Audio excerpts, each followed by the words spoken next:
as well as out of state, and over to our media friends. We have here represented the NRI Pulse and Cover, which are two very reputed publications that bring us news of events among the Indian diaspora here in Atlanta. We also are expecting Trevor Williams, who's the managing editor of Global Atlanta. He's probably caught in traffic. This is, of course, Atlanta afternoon, Friday afternoon, which is our break. So hopefully he'll be able to join us. So a few words about the Georgia Indo-American Chamber of Commerce. We are a business chamber. We've been around for about 25 years, since 1999. And our main goal and mission is to promote business and opportunities between India and the state of Georgia. So, in fact, it's so interesting. This is, as you know, this is the 6th Atlanta Indian Film Festival, and we have grown strength to strength. Every year we have just got better and better. Recalling 2016, I had vivid images of the Yashraj studio, where we went and took pictures in Shah Rukh Khan's room, and it was like pretty exciting actually. Oh, you met Shah Rukh Khan? Yes, Nice office. right. It was pretty nice and fun. I mean, just as a son. Besides that, I think so. We have grown strength to strength. We have been collaborating. Earlier, we used to collaborate with the other film festivals because we did not have the technical know-how. None of us at the chamber are movie makers, and so I think last year I was having dinner with with Asad. You know, Asad Faruqi. He's a SCAD professor of filmmaking. And I was having dinner, he was there, and Karthik, he was also 2022, he debuted his feature film with the Atlanta Indian Film Festival, first ever. He spent his own money to create that movie, feature film. It was pretty risk-taking, but you know, so they have, we have these filmmakers who are friends of the chamber. So I was having dinner with them, and I was like, what do we do? Because, you know, obviously when you're collaborating with others, there are always issues. And I think that's when Asad was like, why can't we go independent? I was like, that's not easy. He was like, no, just try this. And we just took that risk, not knowing, you know, one of those people, you just go with Mavericks, you just go, and it just works out. So it was one of those things. And we had a fantastic first year of... Next is how's the permits? Permits usually go. If it's in India, I can just go ask the local police station and say that, you know, I can do something under the table and then bring it back. Yeah, probably not. So, They lock you. I mean, very informal way. I'm seeing part of a couple of Facebook groups. Yeah. Where there are a lot of independent artists and filmmakers put together. So somebody is having a shoot this weekend. They post it and they list out the requirement, and they also sometimes list out the pay as well. Yeah. So people connect there, and even their person, like you say, permits, right, which is very important. I can connect. So there are people who are very experienced with that as well. They help that too. So that's actually helping very well with some independent. So is there any kind of like a framework or a design? Is it like a POC? Maybe I have to contact someone to get something done. But what I see in LA is that there's something called Film LA. I just have to figure out a radius, put a number, say I was going to say, That's part of the independent filmmaking process, right? But I guess having resources in place to be able to look up and be like, okay, these are the steps I need to take. That would be helpful. Those don't exist yet. I mean, kudos to him. He actually just went around making phone calls, so he got the right person, and we were able to get in touch with a representative from the city of Lawrenceville, and they helped us with this. But it did take some time for us to get to that point. But I mean, at the end of the day, my name is Sankranti. I'm from San Francisco. I'm a techie. I'm also an amateur filmmaker. So I wrote, produced, directed, and did the lead role in my debut movie called Blue Sunshine. So Blue Sunshine is a very unique movie. So it's also part of who you are in many sense. So please do tell us about that. So I'm a transgender woman, and I transitioned when I was with Amazon in Seattle in 2016. To be honest, it was a cakewalk because I was in a very supportive atmosphere at Amazon.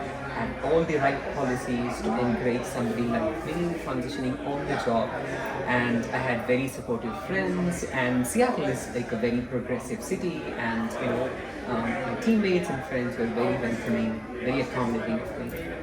But I realized that is not how it would be for somebody who transitioned in India. So I wanted to take some events from my personal life, but I want to put it in the Indian context. So the movie is about a person, a high school teacher, wanting to transition from male to female while working for a conservative school in a small town, which is actually the town that I come from. I come from this town called Karachi, which is in Tamil Nadu. In Tamil Nadu? In Tamil Nadu. Actually, in real life, my mom would be like, as long as you're happy, I'm fine. That is how they are, right? But then, that is not how most people's lives it happens, especially from people. I want to, so when I say in the context, I want to make it a little bit more dramatic. So in the movie, the parents are like, they love their child because it's an only child, but still they have lots of problems because they always feel what everyone else would say, how would they react, how would things go, etc. So for introducing some dramatic tension, I made the movie slightly different from my own real life, but yeah.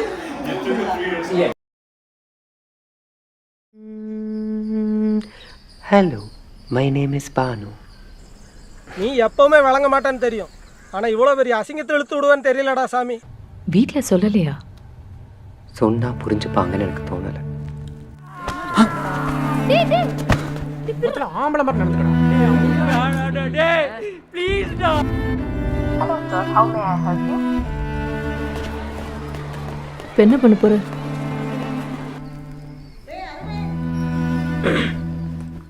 வரேம்மா. ஏதோ அந்த மருந்து மாத்திரை எல்லாம் சொன்னி அதெல்லாம் எடுத்துக்காதடா. அதெல்லாம் இங்க நடக்காது.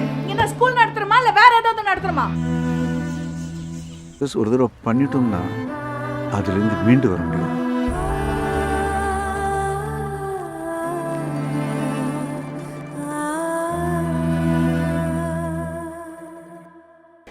So my film is called Weave of Culture, and Telugu title is called Chaineta. So it's a film about a software engineer who revives his father's handloom weave for a promise he made for his mother who's stuck in a bonded labor. So what, did you have any personal experiences or was this a story that you came up with? No, this is something that I wanted to make for since like last 8 years or something. So it started off when me and my cousins, we were traveling to Kanchipuram to shop sarees. This started around 8 years ago when I just finished my school. I was traveling with my sisters to Kanchipuram where we were shopping sarees. My sisters are very well saree enthusiastic persons, so they were talking with the weavers and everything. And the weavers told that they don't want to pass this craft to the next generation because they don't want to see them struggling like them. And how much they make for the entire month, that is the starting package of an IT employee. So they want their kids to become an IT employee or something in the future and have a really good lifestyle. So this story stuck in my mind of why they're not just not passing the craft. If not, they're not pursuing. It's a different thing. They're not even ready to pass. Even the kids are not ready to take it anymore. And then a lot of weaves has lost in tradition and become extinct. So I was in LA. I moved to LA. Was studying film out there. And then one day I went to a Sherman Oaks shopping mall, and then I saw in a store called Women Co-op Society. So they were selling ikat block print from Srikalahasti for a much larger price. So I thought this is an opportunity for weavers to actually become an entrepreneur. So and that's how I gained my skills and everything to become a filmmaker. And I thought like this is the right story at this point of time to actually see. And I hope you keep this weave of your culture alive.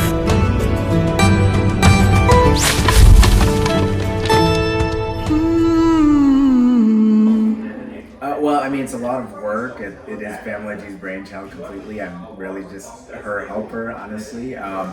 but it's just each year it seems to grow. So like she mentioned in the press meet, it started off with a few films in 2022, then it grew to about 50 last year, and now it's much more than that. And it seems to grow just because I think the quality of the festival and the quality of the films seems to improve. And we've added so many more components like workshops. I had the good fortune to run a screenwriting, film directing workshop last year, which I thought was a decent success. We also had an actors workshop. And which your had a film pretty was good- featured in one of Yeah, my web series played last year, 6 short episodes, and so eternally grateful that AIFF played all 6 episodes. And you look at the film festival, especially this year. What is it that you take away from this year's film festival? I mean, I think any film festival, and including this one, it's just a celebration of the films, and it's about the filmmakers and just the independent voices. And I'm so glad that some of them made it here, and they made their point heard, which I think is a good thing, where we don't have the money, but we still want to tell the stories and how And you we have do it. international submissions as well. Right? Yeah. International submissions, and then now with the Film Bazaar, AIFF is also pushing for, South Asian American submissions and South Asian American films shot here within the diaspora, which I think is a great add-on. Film Festival. This is the 6th year that the Atlanta Film Festival is being screened in Atlanta, and we are very excited to bring you some fantastic movies. As the caliber of movies and the movie makers get better, the movies that we present are also much better. So I'm very excited. Hope you can come and join us. So Pamela, tell us what is unique. I know you have to go, so I'll let you go soon. Tell us what is the most unique thing about the festival this year? Instead, I think our focus is really to support the young filmmakers, the young movie makers. We want to see them as stars, and they are genuinely the stars of our evening. Okay, so all of you. So yes, exactly. So the gala that we have is we present the young directors, and they are the star of the evening. In addition, we provide cash awards, which is very unique in other film festivals. The awardees, whoever wins the first movie, best movies, short feature, we provide them with cash awards, and we support them by giving them a travel allowance and free stay in Atlanta while they are there for the film festival. And this is, of course, the beneficiaries are the sponsors, the Atlanta organizations, companies who are so generous to support our Atlanta Indian Film Festival. So we genuinely thank the community for supporting the festival every day. Thank you, Pamela. Thank you. What prompted GIACC to pick up a film festival? Yeah, so a lot of people wonder why a trade organization or a chamber of commerce is interested in promoting film festival. This is our 6th year of doing it, and the mission of GIACC is to promote trade between Georgia and India. Given the fact that Georgia is a big hub for making films, we would like for even the independent films to get them exposed to the facilities and the incentives that Georgia has to offer, so they can think about creating their stories here. So this year when you went on the tour, you said the film studios actually offered something for the directors who traveled with you. Yeah, so absolutely. So one of our sponsors, 3 Ring Studios, has offered 10 weeks of free stage sound time, and that's a great incentive for someone who has a script ready to kind of film, take that offer up and make a film or a short film, or could be even do a feature film in that short time.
6th Atlanta India Film Festival. What a great event. Happy to meet a lot of you today evening. So I'd like to convey congratulations for GIACC for continuing it for 6th year. It's a great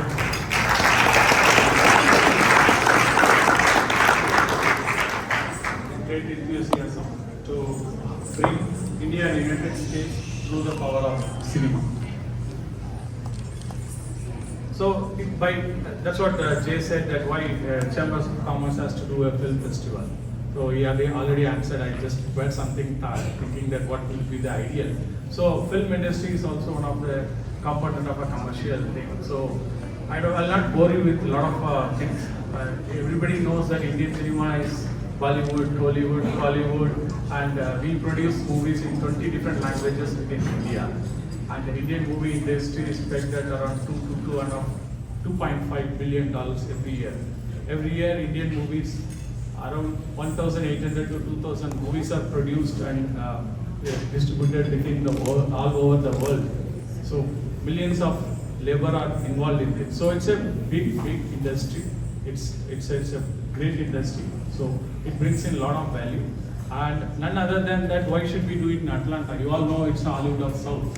So all the movie making, all the animation related technology, everything is moving into Atlanta. It's a great place to have collaboration and movie industry between India and USA. Very happy to note that Georgia Indian Chambers of Commerce is taking this lead and promoting Indian cinema. I wish all of you will be having an opportunity to watch the movies.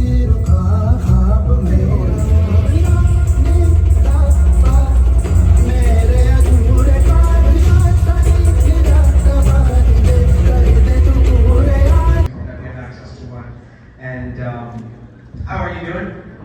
Wonderful. Chivalry is dead. How come ladies? Yes. No, you know what? We saved the best for last. That's how it goes. That's what it is. So tell us, this is your question. You have the most technical question. Okay. It's a two-part question. So for those of us who may be acolytes and we don't know much about this industry, what